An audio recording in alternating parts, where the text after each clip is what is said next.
Hello everybody, this is Mahesh Ahuja and I once again welcome to all of you in Competition Communities FTR series. In this video, we are going to discuss fifth part of Indian series. It means the topics are Indus Valley Civilization and Vedic period. These two topics we are going to cover in this video. So let's start with the first question here. The first question is, what were the features of the Harappan culture? It means we need to discuss the features of Harappan cultures. Okay. So the first feature is the area of Harappan culture. So the area of Harappan culture was larger than Mesopotamia. See, the Mesopotamian culture, the Mesopotamian civilization, or we can say the Egypt civilization, both are the contemporary of the Harappan civilization, we all know very well. So let's discuss first the area of Harappan civilization.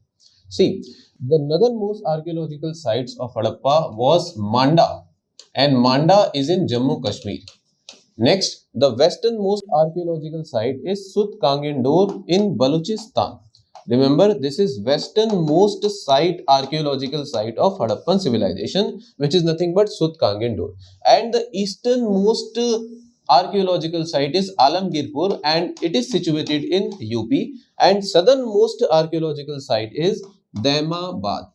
Remember Daimabad, and it is situated in Maharashtra. So these are the four corner sites of the Harappan civilization. So if we join all these sites like this, then it will make a triangular.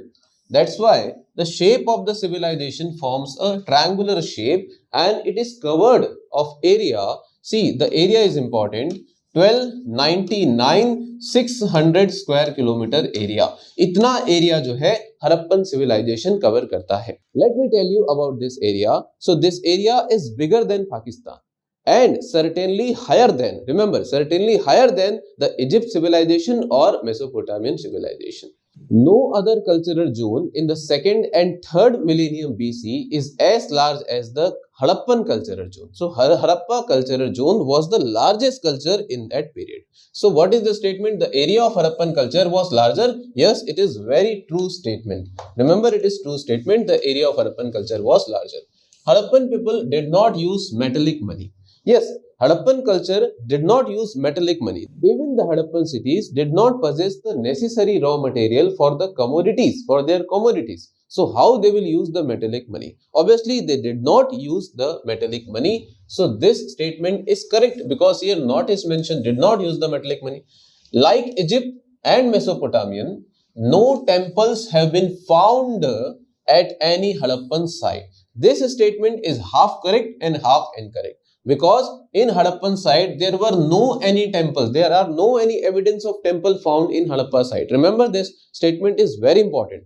But like Egypt and Mesopotamia, no. In this situation there is a contradiction. In contrast to the Egypt and Mesopotamia, no temples have been found in Harappan site. So this statement is incorrect. So remember, this statement is incorrect. So you have to find out correct options. So the correct options are 1 and 2. Now moving to the next question here.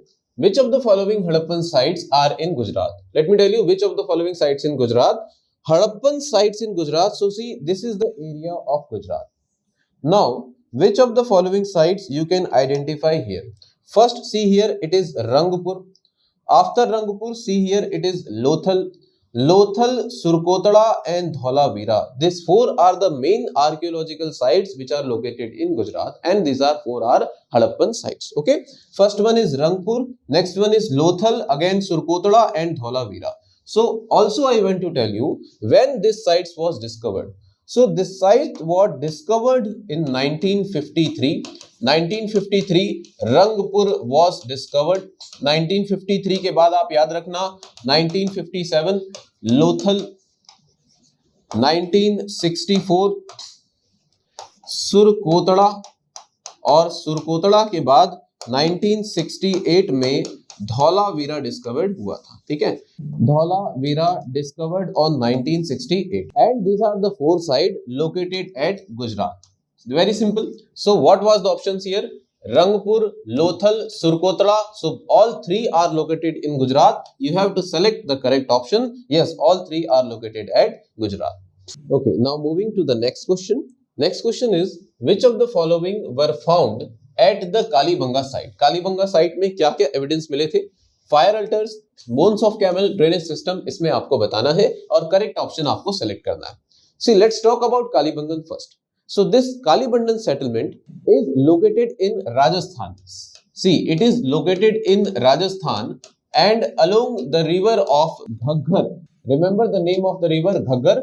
And this Kalibangan site was excavated in 1953. And who was the excavator? So the name of the excavator is Amla Nandan Ghosh. Remember the name Amla Nandan Ghosh. So this is the facts related to the Kalibangan. So the most important discovery in Kalibanga is plugged field. Remember, the most important field is plugged field. This is the most important discovery in Kalibanga. Kalibanga is famous for this evidence, plugged field. तो ये जो जुते हुए खेत है, इसके जो evidence है वो कालीबंगा में मिलते हैं. और दूसरी बात करते हैं, फायर अल्टर्स के भी एविडेंस यहाँ पर मिले हुए हैं. फायर अल्टर्स के एविडेंस मिलने से जो कि ये रिवील करते हैं कि यहाँ के लोग जो है वो रिचुअलिस्टिक थे और वो वर्शिप फायर का भी वर्शिप करते थे. Ritualistic and believed in worship of fire. Okay, so this one is true, this one is right. Now bones of camel also found in Kalibanga site. No, the drainage system was not found in Kalibanga site. The Kalibanga was very poor about drainage system. Obviously this site is located in Rajasthan, so there were very poor drainage system. It is very obvious. So remember, this is incorrect thing. So with this, the option C and option D already eliminates. So your option is D. Now moving to the next question. Okay, next question is match the following, list 1 and here it is list 2. यहाँ पर आपको places दिया गया है, site दी गई है और वहां से क्या क्या एविडेंस मिले हैं, क्या क्या रिमेन एविडेंस आपको मिले हैं, इसके बारे में बताना है. तो चलो डिस्कस करते हैं. प्लग्ड फील्ड, ये तो अभी हमने डिस्कस किया. प्लग्ड फील्ड कहाँ मिला है? तो कालीबंगा जो है वो प्लग्ड फील्ड के लिए फेमस है. ये एक सबसे इंपॉर्टेंट डिस्कवरी थी कालीबंगा में प्लग्ड फील्ड की. ये सब हमने डिस्कस किया. उसके बाद है गोदीबेड़ा.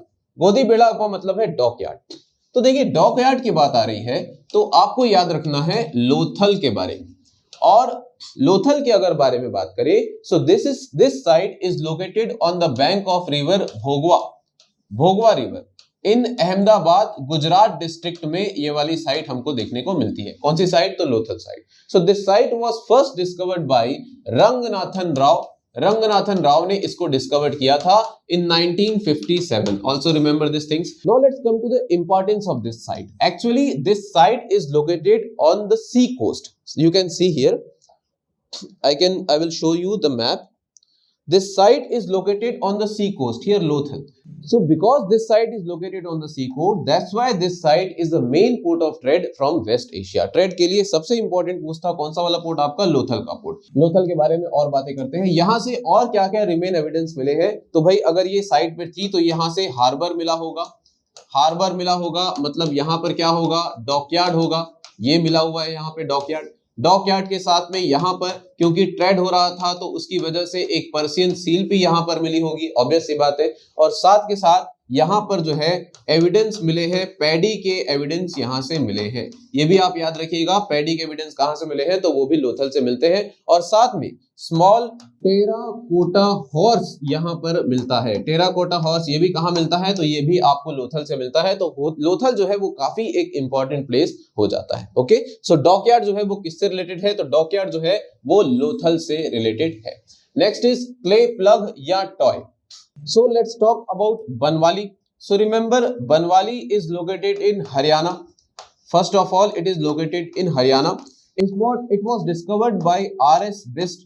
R.S. Bist ने इसको खोजा था और कब खोजा था? तो वो भी याद रखोगे आप, 1974 में खोजा था. तो बनवाली जो है उसमें क्या रिमेन्स मिले हैं, क्या एविडेंस मिले हैं यहाँ पर? तो वहां समझते हैं. यहाँ जो सबसे इंपॉर्टेंट जो मिला है वो है क्ले प्लग. और ये किसके फॉर्म में था? तो ये टॉय के फॉर्म में था.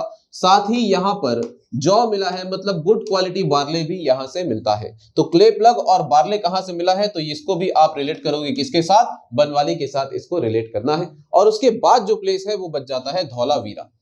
So Dhaulavira was discovered 1968 and it was discovered by R.S. Bist. And Dhaulavira is related to, this is very important, 10 Harappan script size inscription. मतलब धौला हरप्पन सिविलाइजेशन के जो इंस्क्रिप्शन थे उसके एविडेंस जो है 10 एविडेंस जो है वो कहां से मिलते हैं? तो वो धौलावीरा से मिलते हैं. तो इस तरीके से एविडेंस के बारे में हमने बात कर ली. सारे के सारे एविडेंस जो है वो इंपॉर्टेंट है. So with this we can see the correct answer is this one, so B. Now moving to the next question again. Which one of the following pairs of Harappan culture and their position is correctly matched? कौन सा correctly match करता है? तो इसको सुधार लो, position is not correctly match कर लो, तब जाके हमको इसका आंसर मिलेगा। तो देखो देखते हैं, आलमगीर जो है ये यूपी में है, अभी हमने डिस्कस किया, और आलमगीर जो है वो ईस्टर्न मोस्ट आर्कियोलॉजिकल साइट है हड़प्पन सिविलाइजेशन की। उसके बाद बनवाली को डिस्कस किया, ये हड़प्पा में है, और यहाँ से क्या क्या मिला था ये भी हम डिस्कस कर चुके हैं। बनवाली की बात करें तो दैमाबाद महाराष्ट्र में है, और ये सदर्न मोस्ट आर्कियोलॉजिकल साइट है। राखीगढ़ी जो है वो राजस्थान में नहीं है, राखीगढ़ी कहां पर है? तो ये हरियाणा में है। सो कौन सा करेक्टली मैच नहीं करता? डी। इसके साथ हम देखते हैं कि कौन कौन सी साइट्स और कहां पर है, सबको देख ही लेते हैं। हड़प्पा के बाद है मोहनजोदड़ो, मोहनजोदड़ो के बाद है सुतकांगेंडोर, और उसके बाद याद रखना चन्हूदड़ो। सुतकांगेंडोर के बाद हो गया चन्हूदड़ो, उसके बाद आप याद रखोगे रोपड़, और फिर याद रखना कालीबंगन। उसके बाद 4 साइट, रंगपुर, लोथल, सुरकोतड़ा, और उसके बाद धौलावीरा, और फाइनली आपको याद रखना है बनवाली। अगर हम इन सब की लोकेशन अगर निकाले तो हड़प्पा, मोहनजोदड़ो, सुतकांगेंडोर और चन्हूदड़ो, ये जो साइट्स हैं ये कहां पर हैं? तो ये साइट जो है वो पाकिस्तान में है। उसके बाद रोपड़ जो है वो कहां पर है? तो याद रखना रोपड़ जो है वो पंजाब में है। कालीबंगा कहां पर है? डिसाइड कर लेते हैं, राजस्थान में है। उसके बाद ये चारों साइट्स, चारों मतलब कौन सी साइट्स? रंगपुर, लोथल, सुरकोतड़ा, धौलावीरा, ये सब कहां पर है? तो ये सब गुजरात में है। और बनवाली अभी हमने देखा, बनवाली कहां है? तो बनवाली जो है वो हरियाणा में है, ना कि वो राजस्थान में है। सो इस तरीके से लोकेशन को देकर हमने डिस्कस किया है। चलिए अगला क्वेश्चन देखते हैं। इस क्वेश्चन में भी एक्सकेवेटर्स दिए गए हैं और आपको साइट्स दी गई है, आपको मैच करना है।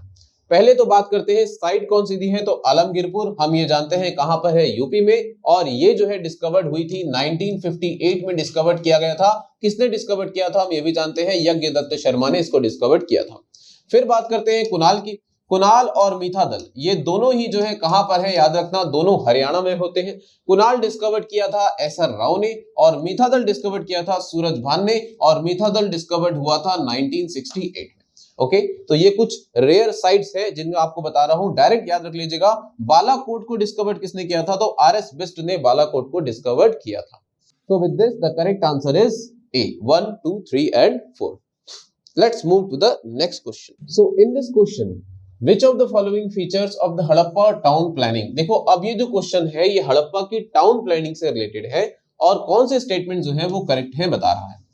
तो यहां पर पूछा है the cities were divided into citadel on the west side and a lower town on the east side. Yes, actually there are 3 major sites, Harappa, Mohenjo-daro and Kalibangan. These 3 major sites show some uniformity. इन तीनों में कुछ ना कुछ uniformity आपको देखने को मिलती है। कैसे? तो देखो हड़प्पा और मोहनजोदड़ो एक्चुअली होता ये था, ये साइट्स जो है 2 पार्ट में डिवाइड रहती थी। एक तरफ अगर आप देखोगे तो ये होगा वेस्टर्न साइड, और वेस्टर्न साइड के बाद एक तरफ आपको देखने को मिलती थी ईस्टर्न साइड्स। और ये जो वेस्टर्न साइड्स हैं ये थोड़े से ज्यादा हाइट पे होते थे, इसीलिए आप यहां पर सीटाडेल को बना देते थे। जबकि ये जो ईस्टर्न साइड्स है इसको लोअर टाउन कहा जाता था, ऐसे इसको याद रख सकते हो। तो सिक्योरिटी पॉइंट ऑफ व्यू के लिए ये जो वेस्टर्न साइड है और ईस्टर्न साइड है, तो हड़प्पा और मोहनजोदड़ो में ये जो वेस्टर्न साइड आपको दिख रही है ना, इसको सराउंड किया जा रहा था वॉल से, मतलब ब्रिक वॉल से सराउंडेड किया जाता था। So this eastern side was surrounded by a brick wall in Harappa and Mohenjodaro. Okay, but in Kalibanga, Citadel and Lower Town both were surrounded by brick wall. So remember, Kalibanga में citadel और lower town जो है दोनों brick wall से surrounded होते थे, लेकिन हड़प्पा मोहनजोदड़ो में सिर्फ जो सीटाडेल है उसी को ब्रिक वॉल से ऐसे प्रोटेक्शन करके रखा जाता था। ओके, सो हड़प्पा मोहनजोदड़ो के लिए सही, लेकिन ईस्टर्न साइड मतलब कालीबंगा के लिए ये सही नहीं है। So the cities were divided into citadel on the west side. So ये बात तो बिल्कुल सही है, इसमें कुछ गलत नहीं है। Yes, this is correct statement. Only लिखा हुआ है only the citadels were surrounded by walls at all the Harappan side. तो सारी हड़प्पा साइड में सीटाडेल ही सराउंडेड होता था, तो ये तो बिल्कुल गलत स्टेटमेंट है, क्योंकि ऐसा तो कालीबंगा में नहीं होता था। कालीबंगा जो है वो एक एक्सेप्शनल केस यहाँ पर दिख रहा है। Next statement is both mud brick as well as burnt bricks were used for the building process. Yes, both types of bricks were used for the building process. Actually in Harappa and Mohenjo-daro baked bricks were used, and in Kalibanga mud bricks were used. So there were 2 types of bricks, mud bricks and baked bricks. So in Kalibanga mud bricks were used. That's why both type of bricks were used in Harappan site. So this statement is also correct, and you have to find out the correct one. So this is the answer. Okay, now let's moving to the next question. Next question क्या है? Which of the following pairs are correctly matched? So in this question, three terms are there: Gavyati, Godhuli, and Gavishti. All these three terms are related to cow. And it means all these three terms are tells the importance of cattle in the Rig Vedic period. Yes, now we are entering into the Vedic period. Actually, from 1500 BC to 600 BC, this is called as Vedic period. But 1500 BC to 1000, it is early Vedic. 1000, it is early Vedic period. And from 1000 BC to 600 BC, it is post-Vedic period. Now we are talking about Vedic period. So hymns for Rig Vedic period. Rigved yields the importance of cattle in the early Vedic period. At that time, the cattle was the chief measure of wealth. Remember, wealth was counted by the cattle. So with the importance of cow, you have to remember the four terms. First one is Gavishti.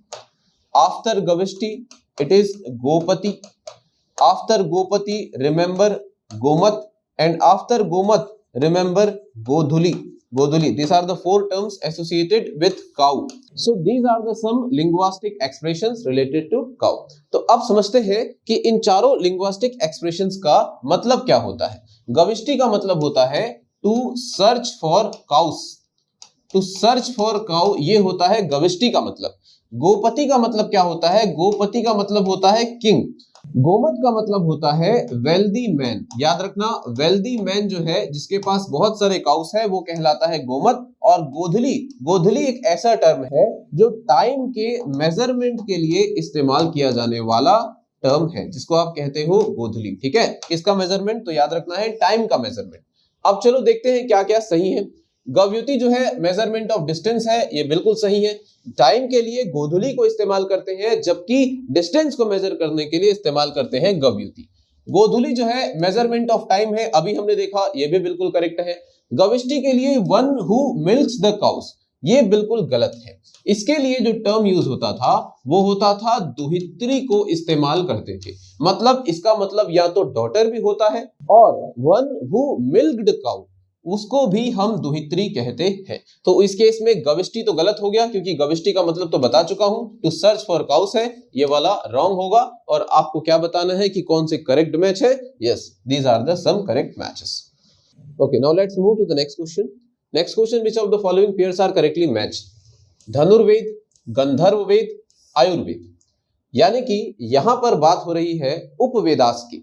ठीक है, यहां पर बात हो रही है उपवेदास की, मतलब जिसे हम कहते हैं अप्लाइड नॉलेज. ये एक्चुअल में applied knowledge, special technical works जो है वो यहां पर जो है उपवेदा में रखे जाते थे कुछ टेक्निकल, और वो मेन प्रिंसिपल वेद के साथ एसोसिएटेड किए जाते थे.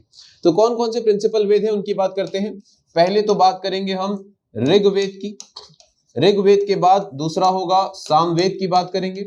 सामवेद के बाद हम यजुर्वेद की बात करेंगे. ठीक है, और फाइनली हम बात करेंगे अथर्ववेद की. ये जो चार है ये प्रिंसिपल वेद होते हैं. चार की बात करेंगे. इनके उपवेद कौन से हैं जरा ये बता दूं.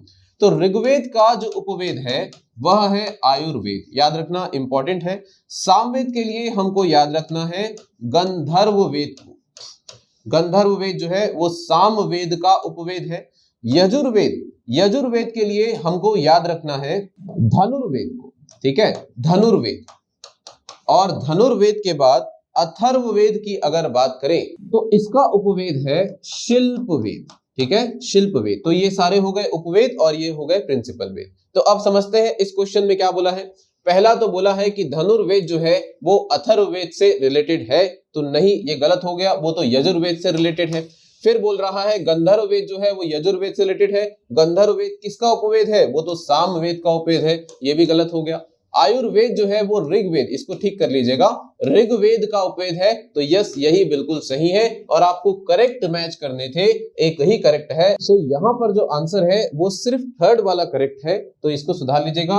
3 only. Yes, only third one is correct. Now let's moving to the next question. So अगला जो क्वेश्चन है वो है which of the following statements regarding Vedangas are correct.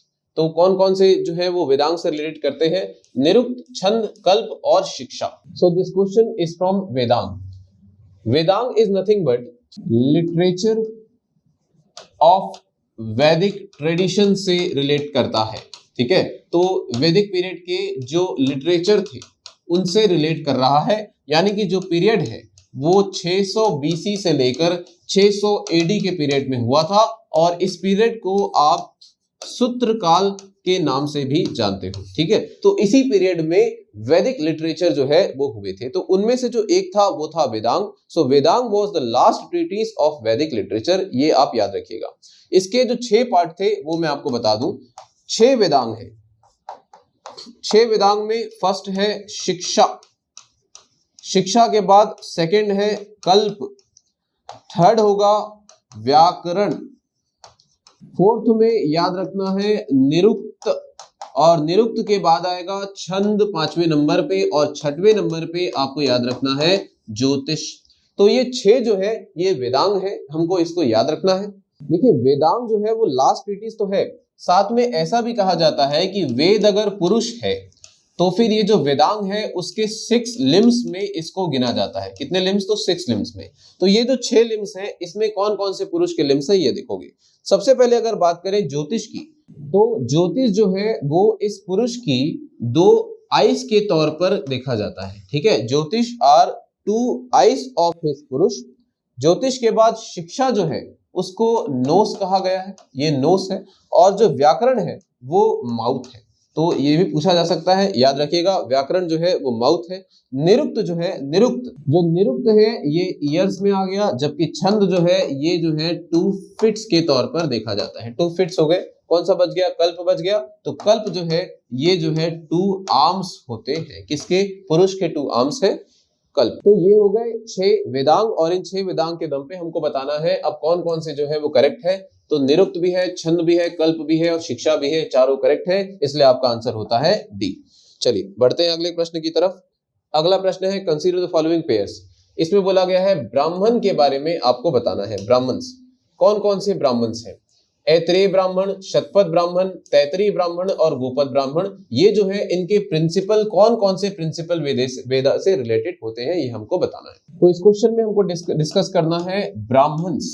ठीक है, ये ब्राह्मण सेक्ट जो है वो अलग अलग होते हैं, और कौन कौन से हैं? तो मेन प्रिंसिपल वाले पहले लिख दूं, तो ऋग्वेद, सामवेद, सामवेद के बाद यजुर्वेद, और यजुर्वेद के बाद अथर्ववेद। इन चारों के नोट करते हैं, फिर मैच कर लेंगे क्या क्या है।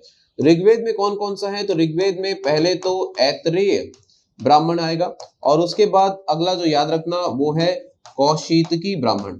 तो ऐत्रेय और कौशितकी ये दोनों ऋग्वेद में आ गया। सामवेद की अगर बात करें तो 4 यहां पर ये याद रखना, पहला तो पंचविश, दूसरा तो षडविश, अगला याद रखना छंदोग्य। छंदोग्य के बाद इसमें अगला आपको याद रखना है जैमिनी। तो ये सब जो है ये सामवेद के ब्राह्मण्स होते हैं। साथ में यहाँ पर एक और याद रखना, इसी को आप तांड्य भी बोलते हो, तांड्य। ठीक है, अब इसके बाद बात करते हैं यजुर्वेद की। यजुर्वेद में 2 होते हैं, एक होता है कृष्ण यजुर्वेद और एक होता है शुक्ल यजुर्वेद। तो जब कृष्ण यजुर्वेद की बात करेंगे तो ये जो आपको तैतरीय दिख रहा है ये कृष्ण यजुर्वेद में आ जाएगा। तो हम आसानी से याद रख सकते हैं कि तैतरीय जो है ये कृष्ण यजुर्वेद में आएगा, और शुक्ल यजुर्वेद में मोस्ट इंपॉर्टेंट वाला आता है जिसको आप कहते हो शतपथ ब्राह्मण। शतपथ ब्राह्मण जो है ये शुक्ल यजुर्वेद में आता है और ये यजुर्वेद में है। अब एक बच गया अथर्ववेद। तो अथर्ववेद में एक ही याद रखना है जिसका नाम है गोपथ ब्राह्मण। गोपथ ब्राह्मण को अथर्ववेद में याद रखना है। चलो अब आसान हो गया, अब हम मैच करते हैं। क्या बोल रहा है कि ऋग्वेद से ऐत्रेय एसोसिएटेड है, हाँ भाई एसोसिएटेड है, और उसके साथ कौशिकी भी तो है। फिर बोल रहा है सामवेद से शतपथ ब्राह्मण है, तो सामवेद में तो कहीं है नहीं, जबकि शतपथ ब्राह्मण किससे रिलेट करता है, तो ये वाला तो गलत हो गया।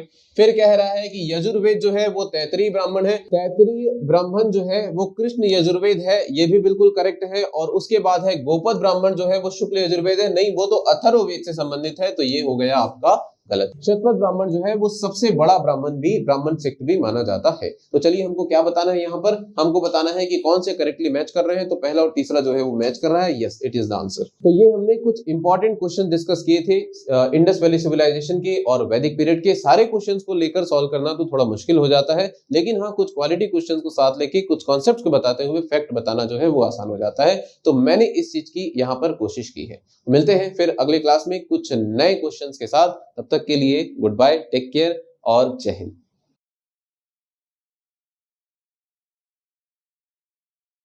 CGPSC की संपूर्ण तैयारी के लिए कंपटीशन कम्युनिटी के YouTube चैनल को सब्सक्राइब कीजिए और डेली अपडेट्स के लिए बेल आइकन को प्रेस करना ना भूलें।